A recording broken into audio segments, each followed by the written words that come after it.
Habang nagsasalamin nga po ako ay napansin ko na ang haba na pala ng buhok ko. Kaya naman po naisip ko na dapat siguro ay magpagupit na ako. Pero dapat siguro maligo muna ako para hindi mabaho ang ulo ko. Hay, buti na lang naisip mo yan. At pagkatapos ko nga maligo ay lumabas na kami parehas ng bebe ko. At syempre gaya lang lagi nangyayari, kailangan mag-face mask ako para hindi kita ang kagwapuhan ko. Ikaw lang yata nakakaalam magwapo ka. Tapos nagsuot na rin ako ng helmet para siguradong wala nang makakakilala sa akin. At habang nagdadrive nga po ako ay biglang naisip ko na wala nga po pala akong cash kaya dumaan muna kami sa withdrawhan. Sana all to withdraw na lang.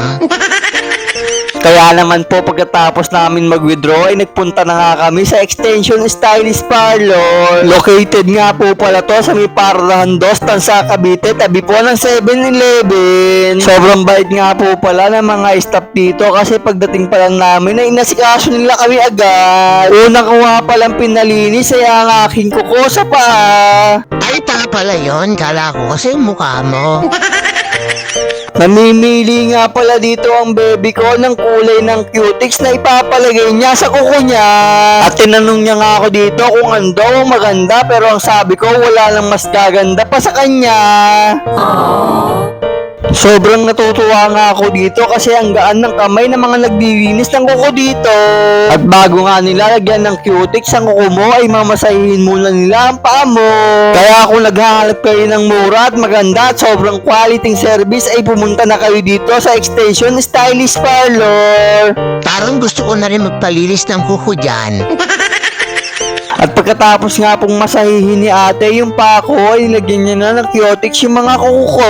At pagkatapos ko nga magpalinis ng kuko sa kamay at sa paa ay nagpagupit naman ako. Para sa mga tiga Pardahan 2 na makakapanood nitong vlog ko ay gusto ko lang sabihin sa inyo na si Kuya Jong nga pala nagugupit ng buhok dito. Alam naman natin pag sinabing Kuya Jong ay isa yan sa pinakamagaling na magupit ng buhok. Kaya ano pang iniintay nyo, so good na kayo dito. Kuya, pwede bang humiling? Paikalbo mo nga yan. Hindi pa nga ako tapos gupitan pero alam ko maganda na magiging resulta ng gupit ko.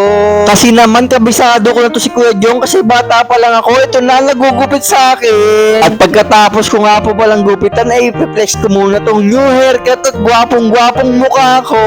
Hanggang dito na nga lang pala at magpapaalam na kami. Bye-bye! Hope, teka, balik. Ipiplex ko muna pala tong kamay ko.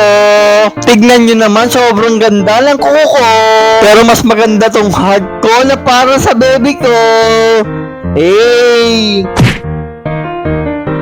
Bye-bye!